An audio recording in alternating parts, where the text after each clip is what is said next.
Hi pals. So I've had a cold, like a mortal cold, the common cold, civilian cold, you know, whatever you want to call it. And it has brought up some feelings, you know, some thoughts. So I'm not entirely recovered yet, but I wanted to make something for this week, even though I don't necessarily feel like it. This is why we've got the low quality, low energy kind of a video. It is midday. We don't get sunlight anymore. Basically looks like the evening all day. And it is pretty stormy, windy, rainy, you know, cold. We still have broken heating. Just in case you want to know what England thinks of disabled people. Yeah, I caught this cold from my mum. It is not COVID. My mum picked up this cold when we were out, and I'm pretty sure it's just a cold that's been going around as well as COVID, because it is flu season. It's also I'm wearing those spot stickers because my face has been aggressively breaking out. It started a bit before I caught the cold, but basically since I started feeling unwell. I think it's because I have to touch my face a lot to blow my nose and stuff. So we are trying spot stickers because I've never really had an issue with spots, and now they're just all here for the party, you know. So yeah, my mum picked up this cold about three and a half weeks ago. 3 weeks ago is when she started to feel unwell. It's mainly like nasal congestion. She's got a cough, or she's had a cough on and off with it. But as I said, she has taken a load of tests and it didn't come back as COVID at all. I picked this up a bit over a week ago from her. It took a while to get to me. And this is my first like common cold since, I don't know. I think I haven't had a common cold in 3 or more years. I started my first immunosuppressant about 2.5 years ago. And since then I've been like extra careful with germs outside my home. Basically all the stuff that we've been told to do for COVID is what I have been doing for a while, except the masks I wasn't doing so much. But yeah, I haven't had a common cold in a long time, which was kind of insane and kind of amazing, because throughout my entire life I've picked up colds so easily, and they were always so severe and long lasting. A lot of them were throat related ones. Some of them have been like more nasal congestion related. 90% of them have been throat colds. So I think the last one I had was laryngitis. That was like particularly bad, and that was before I started uni. It basically led to me never working where I was working again, because I worked in a school at the time. Even though I didn't interact with the kids, I interacted with their food.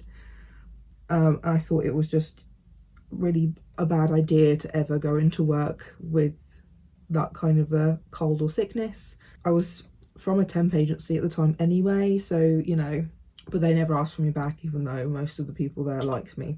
I had tonsillitis so badly so many times when I was young. I had my tonsils removed at 2 years old, and I've always had like a nasal congestion problem anyway, and I've just found out recently that could be related to ADHD, which makes me mentally ill. That maybe if I'd been medicated properly I wouldn't be so fucking disgusting with all the shit that just is happening in my nasal cavity. Basically I used to catch a cold every winter, and it would last for like the majority of winter, and this was just how I lived my life. It was always a throat problem or nasal issues, but because of how disgusting England is, you just go about living your life. You're not allowed time off from jobs. You're only allowed a certain amount of time off from school.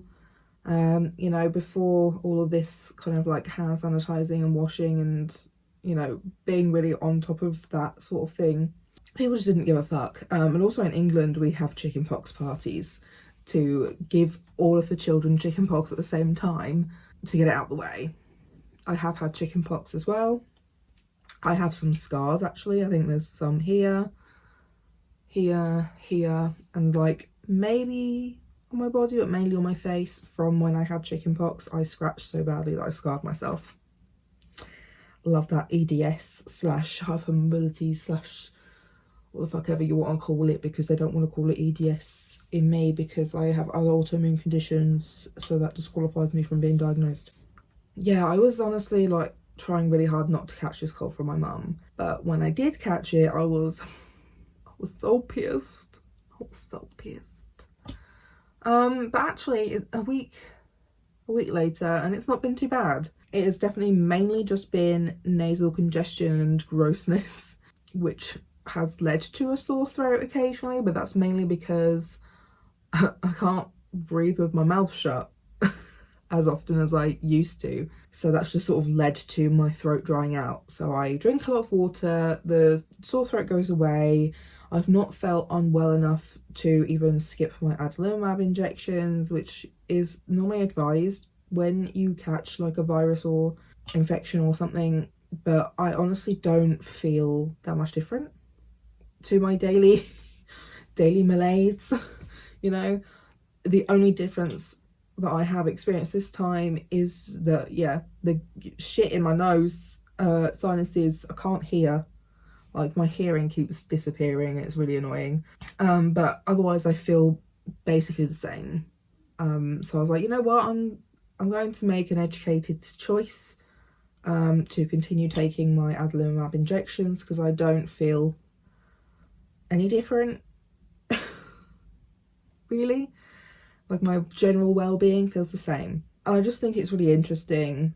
There are two things I find interesting about this experience I've had. One is that it hasn't been as bad as pre-medicating or pre-being medicated for autoimmune conditions. And what was the other thing? And also some internalized ableism. So I'll go with the first thing. I've noticed a lot of things change since starting numerous immunosuppressive medications. So I'm on 3 right now still. Captopril, which is technically like a chemo drug, adalimumab, which are my injections. They are biologics, and steroids. I'm on prednisolone. I think I'm around 4 to 3.5.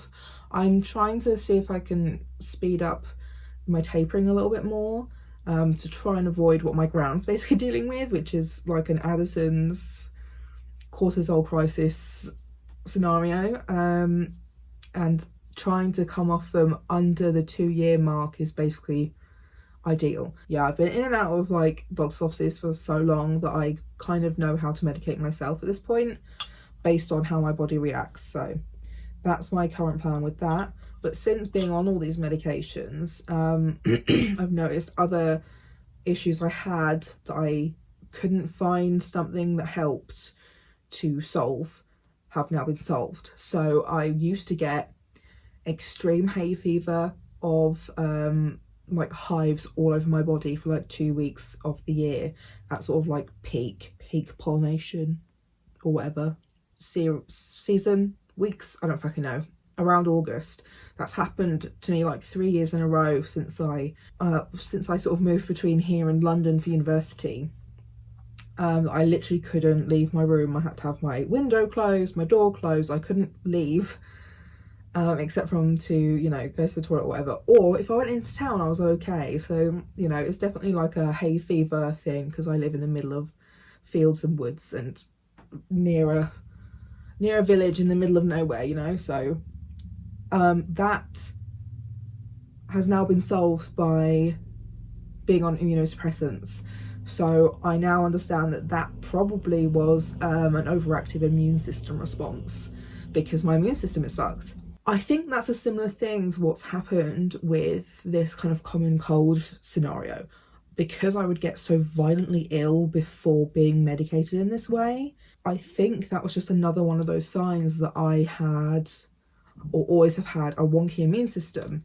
Because I've literally always been so sick from since I came out the womb. since I was airlifted from my mother's stomach in a C-section. Because like even when I was at university, when I would catch a cold, I remember in my first year, I think it was the second semester, so maybe around January, February time, I caught a cold and I couldn't leave my bed. I was so ill. I felt like shit. I was like sleeping most of the day or napping, or like, you know, I was just in bed the whole time, and that was before a lot of my pain related conditions really kicked in, or at least to the point that it has done. And I literally had to have my partner, who didn't even go to my university, deliver me food because I couldn't even get out of bed to go to the canteen. I had no appetite, you know, I basically needed someone to come like take care of me. It was pathetic. So it's just very strange that I don't feel that way, but it makes sense, you know, that I feel kind of the same as I do most days, except now my voice sounds a bit different because I can't fucking breathe and I'm just stuff is coming out my face all hours of the day and night, and I can't always hear because of my sinuses being so blocked. Super fun. And then the other thing I've noticed is some internalized ableism / capitalism. Yeah, I found it much easier to rest with a common cold than I do on a regular basis. I just find that particularly interesting. I feel like I'm relatively good at taking a break when I need one, but I'm not very good at taking a break when I need one for as long as I have, as well as not feeling guilty about it or feeling bad about what I'm doing. Like I felt quite guilt-free and justified in my resting. And you know, in some circumstances it's like, well, because I know it's not a long-term illness, it's a lot easier to rest for a week when you know it's not going to go on for years and years and years / your whole life. But also it just highlights the fact that, you know, most medical professionals at the moment are only interested in my ability to exercise and participate in capitalism via having a normal job, you know, and be able to contribute to society. Those are generally against my beliefs. A lot of the research I've done shows that exercising when you have fatigue problems does not help. And also the more I learn about ME, which is, I'm not even going to try to say the full name, but I try to call it by ME rather than chronic fatigue syndrome, because there is some discourse about that, which I understand. People don't fully recognise when you call it chronic fatigue syndrome and they think, oh, you're just a bit tired, whereas ME, the more I learn about ME, the more I think that actually maybe that's something I do have, or something that may have been missed. Or a lot of things I've read recently is that a lot of people just, you know, luck of the draw, either get diagnosed with fibromyalgia or ME, and I was diagnosed with fibromyalgia. Fibro is more about the pain, but also has fatigue encompassed in it, whereas ME is more about the fatigue, but can have pain encompassed in it. But they don't seem to have particularly clear differences or ways of diagnosing either of them. I was trying to be diagnosed with ME, but because the blood tests kept coming back with different results and then would be too old, I'd have to go get them done again, and like it just kept happening to the point where I was just like, do you know what, fuck off. Do one, leave me alone. And this was in like 2016. Yeah, so while ago. But then also I have these thoughts as well that, hey, maybe it's because I have untreated ADHD, because again, the more I learn about ADHD, the more I see is that actually if you're not appropriately medicated / treated with medication. The main issues that come with having dopamine problems, which is basically what ADHD involves, are things like chronic pain, chronic fatigue, chronic congestion. I don't know, like literally everything that I experience it could possibly be just because I'm not appropriately and have never been appropriately medicated for ADHD. And I do also have some of my own conspiracies for myself, but like, you know, I have my own theories that maybe a lot of the conditions I have, because it also, dopamine has a really big role in inflammation in the body too. So one of the theories I have is that because I was never diagnosed and medicated for ADHD, the lack of dopamine I've been able to use in my system has led to my body falling apart. Because I meet a lot of people in physically disabled spaces who either self-diagnosed or are pursuing diagnosis or have been diagnosed recently with ADHD. I just find it very curious and suspicious. I would just written, someone put me in charge of research departments, please. I just have so many ideas for what should be researched and looked into based off of personal experience, but nobody's fucking doing it. Or there's like a very small number of people doing it. Like there is someone in Brighton who is a neuropsychologist, where her specialty is in hypermobile conditions. So has done research on that linking with neurodivergence. She's also done it linking with gastro problems. She's done quite a few things, but like I'm not sure how to access the findings, etc, etc. But basically, yeah, I'm just like, I'm tired. I'm tired of having big brains and no one to listen to me and actually do the things that my big brain is saying. So here we go. I haven't spoken this much in over a week, so my voice is just disappearing. Yeah, whilst I feel like it has been really important for me to get the rest I've had this week, you know, I've done a lot of reading and writing. I've also had a few days of just doing nothing basically but watching films or TV programs because I just needed to log out. I've also been fighting with people on the internet and I'm just tired of it.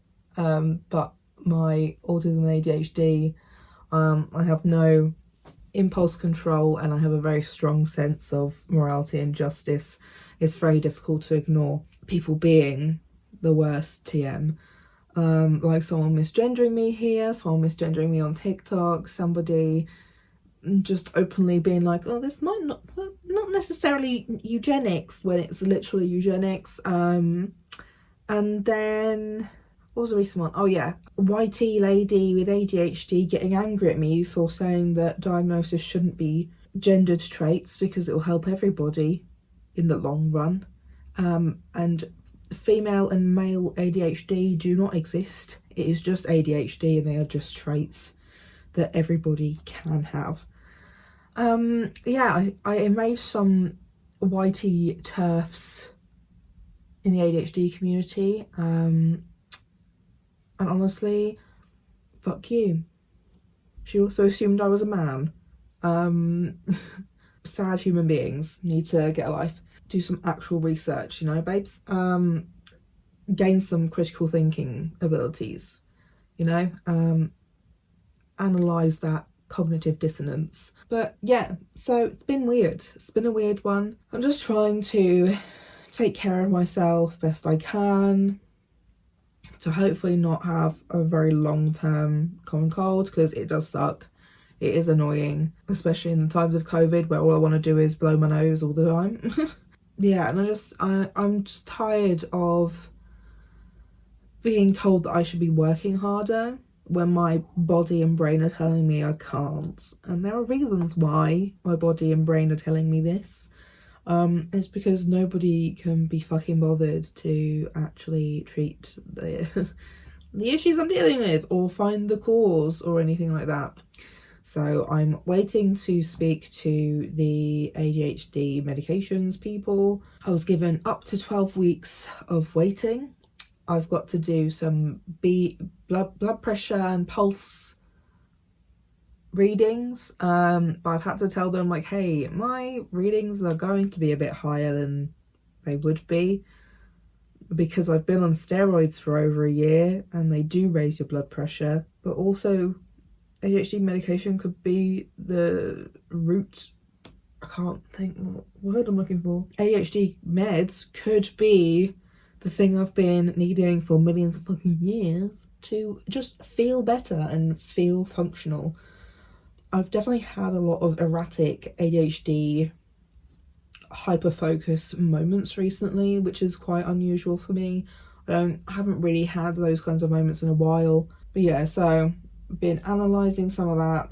I've been writing for some commissions, but those have brought up a lot of emotional things in my past, like just the relation between my mental illness as a teenager and being LGBT and disabled. The correlation is high, and it's literally statistics, that there are literal statistics about it now. And whilst it's very validating, it's also just so sad and upsetting, and it's bringing up a lot of traumatic stuff. So yeah, yesterday I had a very depressive mood, and like everything was making me cry. I was having like one of those movie days I mentioned, and like everything was making me fucking cry for no reason, except all the reasons, because I am sad with big emotions, ADHD and autism in it. But like I don't normally get quite so in my feels when watching films. Like there was just a scene in this really goofy rom-com kind of film where this man finally starts telling his, like, I don't know, maybe 2-year-old daughter about her mum who died, and I was like, oh no. And it just fucking killed me. So and also I cried all the way through the Hunger Games first film, so that's where I'm at right now. Just wanted to give you a little update, let you know some things I'm thinking about this week. I now need to go blow my nose and be disgusting, and I think I'm going to read some more Percy Jackson. To be honest, I've started reading the Percy Jackson books and I'm halfway through the first one. We love the ADHD dyslexic rep. If only I'd read these when I was younger, but because I'm dyslexic I couldn't read. The irony. Yeah, leave a like on my video, leave a comment down below if you are or know some medical scientists who want to work with me on on my research ideas. I have many of them, trust me babes. Subscribe to my channel if you don't already. I've just kind of gotten into this habit now that I will sit and just talk about things that piss me off, or like just things that have been in my life, you know, the non-binary diaries and the ED diaries, and you know, journeys of my life that I have not discussed yet. And then also just, you know, these things where I'm just like, why is this a thing? Or why is this not a thing? So yeah, if that's the mood for you, subscribe to my channel. I do post every week. Didn't last week because I'm sick, so well, resting. But I appreciate everybody who subscribes. You know, we do what we do. That's it. Yeah, really, I just want to lay down. I am laying down. I want to lay down. I want to lay down. So yeah, I'll see you next week, hopefully. Bye.